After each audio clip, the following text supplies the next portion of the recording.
c'est utiliser les fusibles. C'est-à-dire en fait se dire à quel endroit je vais prendre l'énergie et je vais la dissiper quitte à avoir une rupture. Une rupture, ça permet de dissiper de l'énergie.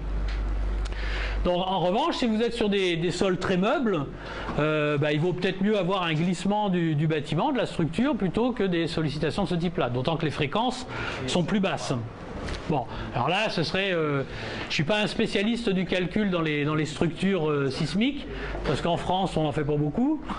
Ça vient juste d'arriver depuis 1 an. Mais ici au Maroc, c'est un point important. Hein. Vous êtes obligé de prendre en compte le sismique. Mais par définition, une structure métallique, elle est parasismique de nature. De nature. Oui, oui. Donc, vous prenez par exemple au Japon, les Japonais construisent jamais en béton. Jamais. Que du métal. Ah bah eux, oui, quand ça bouge chez eux aussi. Hein. Et ça bouge plus souvent qu'ici. Enfin, quand on regarde, je dirais, le passé, je dirais que ce soit sur Agadir ou que ce soit sur c'était où, au Saïma, voilà, on se dit ça aurait été quand même bien de concevoir en parasismique, même en béton, mais déjà depuis longtemps, quoi. Non. Non, je peux pas. Quel est l'homme le plus grand qui peut attraper le bouton? Il y a un bouton là-haut, non? Il y a un bouton, donc il faut un grand. Et il a la télécommande?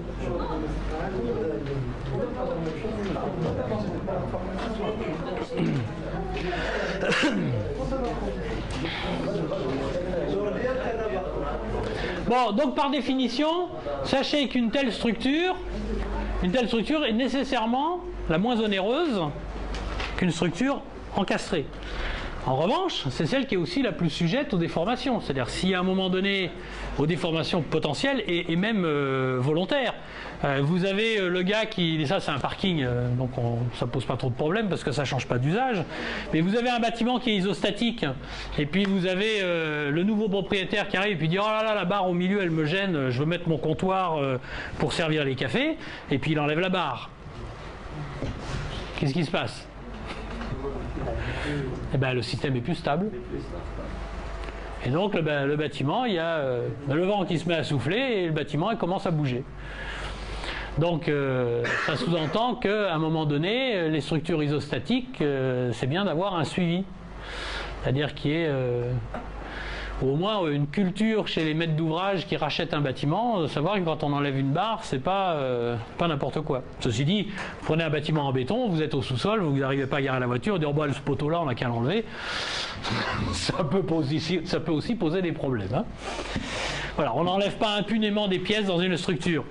Alors qu'en revanche, si je prends par exemple la structure ici de Franck Gehry à Bilbao, on se rend bien compte ici qu'on est en surabondance de diagonale, d'où le système, il n'y a pas de problème, j'enlève une barre ici, il ne va rien se passer. Hein. On est hyper statique, plus. Donc il n'y a pas de souci. Donc là, les barres ont surtout servi à la géométrie en fait, de l'ensemble. Donc ici, on est en surabondance, donc ça c'est une structure... alors si par exemple, si vous faites une caserne, hein, qui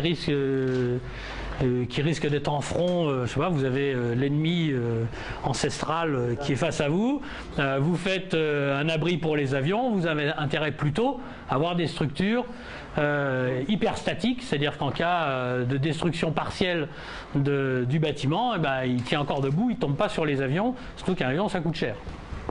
Donc il vaut mieux dans ce cas-là être plus surabondant. Donc là, le choix aussi peut être défini par le bâtiment en question. Vous prenez des bâtiments industriels qui travaillent avec des risques explosifs, et là aussi il vaut mieux avoir des systèmes non pas isostatiques mais plutôt hyperstatiques, de telle manière à s'assurer je dirais, de la préservation des personnes qui seraient dans les bâtiments d'à côté. Alors comment est-ce que l'on va donc stabiliser? Alors première chose que vous connaissez sans doute, c'est ce qu'on a toujours fait dans le temps, c'est le remplissage. Alors qu'est-ce que c'est que le remplissage? C'est de se dire, eh bien voilà, j'ai un bâtiment, j'ai une structure métallique, ça c'est un vieux bâtiment du 19e, et puis je vais remplir avec de la maçonnerie, ce qui fait que si c'est rempli avec de la maçonnerie, ça ne bougera plus. Donc ma stabilité elle est assurée, je n'ai pas besoin de mettre de diagonale, je n'ai pas besoin de faire d'encastrement, j'ai besoin de faire que ça et ça suffira largement. Donc ça c'était... c'est ce qui s'était passé donc dans le 19e, au 19e siècle, donc on le voit bien ici. Il n'y a pas de triangulation, il n'y a pas d'encastrement. On fait le blocage des déplacements par la maçonnerie. Mais, si alors on revient d'un seul coup au niveau de la géométrie, je vous ai bien dit tout à l'heure que le rectangle, ce que l'on cherche à avoir, pour qu'il soit indéformable, il faut qu'il ait au moins un angle droit. Donc pour qu'il ait un angle droit, ça veut dire qu'il faut aller travailler là-haut. Donc ce qui va faire la stabilité du bâtiment, c'est la liaison en fait aux angles. Je peux faire un trou ici, c'est pas bien grave. En revanche, si j'ai pas bien mis ma maçonnerie jusqu'en haut et que j'ai laissé un truc un petit peu de jour ou du mortier mal taché, de l'extérieur on a l'impression qu'il y a du mortier mais dans l'épaisseur il n'y en a pas, quand ça va vouloir bouger, là ça va bouger. Donc j'aurai pas de stabilité. La stabilité elle est faite par les angles. Notamment un. Puis bon, je veux dire, comme on ne sait pas comment c'est maçonné, il vaut mieux faire bien les 4 angles hein, dans ce cas-là. Comme ça, on est sûr que sur les 4, il y en a bien un qui tient. Maintenant, alors si ça on l'a fait au début du XXe siècle, en fait, on s'est vite rendu compte que ça avait quand même un inconvénient majeur. C'est pas cher, c'est un inconvénient. Ça, c'est pas un inconvénient que ce soit pas cher, mais c'est un inconvénient majeur qui était celui de se dire, mais oui, mais en phase de montage, si j'ai rien pour stabiliser, ça veut dire que j'ai rien pour régler. Moralité, quand on montait, vous allez voir un bâtiment avant-après, là, dans la phase de montage, en fait, on se rend compte qu'on est obligé d'étayer le bâtiment, donc en fait de le stabiliser provisoirement, mais il faut quand même utiliser des pièces. Il faut quand même le faire, ce principe-là, pour qu'après, on puisse faire la maçonnerie, et que quand la maçonnerie est bien sèche et qu'elle a bien pris, on enlève les stabilités pour que la maçonnerie puisse prendre le relais sur les poussées au vent. Donc voilà ce bâtiment en question. Donc ça veut dire qu'on faisait quand même de la stabilité provisoire, et quitte à faire de la stabilité provisoire, vous verrez aujourd'hui que même quand on a des systèmes, des portiques métalliques avec de la maçonnerie, en fait la maçonnerie ça n'est qu'un remplissage pour fermer le bâtiment, mais elle ne sert plus depuis longtemps à faire la stabilité. Regardez les bâtiments industriels qui sont faits au Maroc, vous avez des bâtiments qui sont stabilisés. Ils ne sont pas du tout faits en attente d'être stabilisés par la maçonnerie. Alors, autre solution, c'est la triangulation. Donc on l'a vu, donc on se dit, mon rectangle, il n'est pas stable, donc je vais transformer les rectangles en triangles. Ici, on va avoir deux solutions. C'est de se dire, soit je vais travailler ma triangulation en traction, mais je peux aussi la travailler en compression. C'est un choix qui peut à un moment donné, en fonction du projet, être une volonté. Le système mécanique est à peu près le même. Pardon. Ah comment je fais les chapeaux? Voilà donc deux systèmes contreventés, donc par triangulation. Le premier ici, il est fait par des diagonales qui sont comprimées, et celui-là, il est fait par des diagonales qui sont étirées. Quand on fait une triangulation, c'est donc bien évidemment pour reprendre des efforts. Je vous ai dit, on prend le cadre, je pousse, il y a une barre qui va se mettre en traction, mais cette barre, pour qu'elle fonctionne, il faut que l'effort de traction soit bien repris quelque part. Hein, un système, il doit être équilibré. Donc s'il y a une force, il faut qu'il y ait une réaction quelque part. Donc la réaction, bien évidemment, on va la trouver le plus simplement du monde au niveau des fondations. On pourrait les retrouver ailleurs, mais de toute façon, même si je mets un effort qui passe au milieu d'une poutre, cet effort-là, à un moment donné, il faudra quand même le redescendre coûte que coûte. Il ne peut pas y avoir de système non équilibré. Donc si je prends le système classique que l'on connaît bien ici, j'ai ici donc une triangulation, comment ça s'appelle ça? Une palée de stabilité, ou une palée de contreventement. Mais bon, on le reverra plus tard.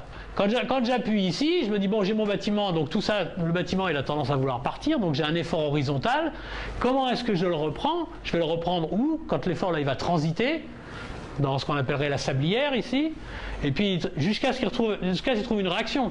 S'il n'y a rien au bout, le bâtiment, il va se pousser. Donc, il faut que je trouve la réaction. La réaction, en fait, je vais la trouver ici, là où j'ai mis la diagonale. Ma ceinture, elle retient la poutre. Mais là, cet effort ici, il va se transformer en un effort vertical et un effort horizontal. Cet effort vertical, alors il se cumule, puisqu'en fait l'effort horizontal ici, il repousse, donc il est repris par celle-là, qui renvoie un effort vertical et un effort horizontal. L'effort horizontal, il est repris ici, etc., etc. Et on va comme ça jusqu'en bas. Donc en bas, ici, on a une somme des forces qui ont été appliquées sur le bâtiment, qui se retrouvent sur une charge verticale. Donc il faut une réaction vers le bas. Et puis les charges... Comment? Répartition des charges. Enfin, les répartitions, elles ne sont pas tellement réparties, là, elles arrivent là. Hein. Donc ici... Vers les fondations. Mais ici, on a donc une force verticale. Le poteau ici, il est tiré. Et donc la fondation, elle, son rôle, c'est d'aller vers le bas. Dans le coin, le coin. Ça? Il reste à trois réactions de force. Celui-là ou celui-là là? Non. Celui-là? Oui. Pour le moment, je ne le sollicite pas là. Lui, il est sollicité sur la charge du bâtiment. Non, il reste trois. Mais quand je pousse... Non, si ça c'est indéformable. Si ça, c'est réellement indéformable, j'ai pas de déformation ici. Ou alors, ça veut dire que j'ai une rupture. Si ici, je commence à pencher, ça veut dire que je n'ai pas assuré mon rôle ici. Si ça, c'est stable, j'ai pas besoin de stabiliser le reste. Puisque tout ce qui va pousser, c'est repris à cet endroit-là. Donc là, ça ne bouge pas. Pour que ça puisse faire ça, c'est-à-dire que j'ai une déformation entre les deux. Si ce poteau s'incline dans son plan, donc vers la palier de stabilité, ça veut dire que ces barres qui sont ici ont fléchi, elles ont flambé. Donc elles ne sont pas capables de transmettre les efforts, de pousser ici vers là-bas. Or, quand vous calculez une poutre, vous la calculez à la flexion par rapport aux charges, mais vous la calculez, si elle doit transmettre des efforts horizontaux, il faut les prendre en compte sur le flambement de la poutre. Donc ça travaille donc en traction. Pourquoi on met des diagonales dans l'autre sens? Pour reprendre la charge qui est répartie en deux, Non. Ici, par exemple, dans le cas de figure, toutes ces diagonales-là ne servent à rien. Puisque celles-là fonctionnent, celles-là, elles sont comprimées, donc en fait, elles fléchissent. Mais la charge de l'autre, on a des réparties en deux, horizontale et verticale. Donc il est repris par le... Non. Là, ce qui va se passer, c'est que là, toutes les charges là, qui vont redescendre ici, ce qui n'est pas dessiné ici, va me donc donner une force horizontale là. Et ma fondation, elle devra faire une réaction, bah, si la réaction elle est marquée là, dans l'autre sens. C'est-à-dire que ma fondation, il ne faut pas, quand le bâtiment, si moi je suis le poteau qui est là, je vais être sollicité en traction par toutes les barres qui tirent. Donc là, je suis en traction, donc il faut que je sois accroché au niveau du sol. Et puis les poussées horizontales, qui sont induites par la diagonale, et qui poussent dans l'autre sens, font qu'à un moment donné, moi, il ne faut pas que je glisse. Si je mets des roulettes ici, mon bâtiment, il ne va pas se coucher, mais il va partir. On va le retrouver de l'autre côté de la rue. C'est pas toujours, c'est difficile à négocier avec le propriétaire du terrain voisin. Mais ça veut dire que ma fondation ici, en bas, elle va solliciter le terrain en poussée horizontale. Donc l'autre diagonale travaille que l'autre. Et l'autre, elle travaille quand le vent n'est pas dans ce sens-là, mais quand il est dans l'autre sens. Alors, maintenant, si je fais le même travail avec des barres en compression, en fait, je me retrouve différemment. Où il est mon vent là? Il est ici. Donc le vent est en train de pousser ici. Donc la barre, elle s'en va jusqu'à ce qu'elle trouve une réaction. J'ai dit qu'on travaillait en compression. Donc je vais solliciter cette barre qui est ici. Si je la sollicite, elle va me faire une poussée horizontale et une poussée verticale. Donc ce poteau ici, il pousse, donc ma réaction, elle est verticale. Et comme je pousse par là, c'est pareil, donc mon bâtiment a tendance à partir par là, il faut donc une réaction inverse au niveau des fondations. Oui? Les fenêtres. Ah, vous avez chaud? Ah oui, il fait chaud, oui, on peut ouvrir derrière.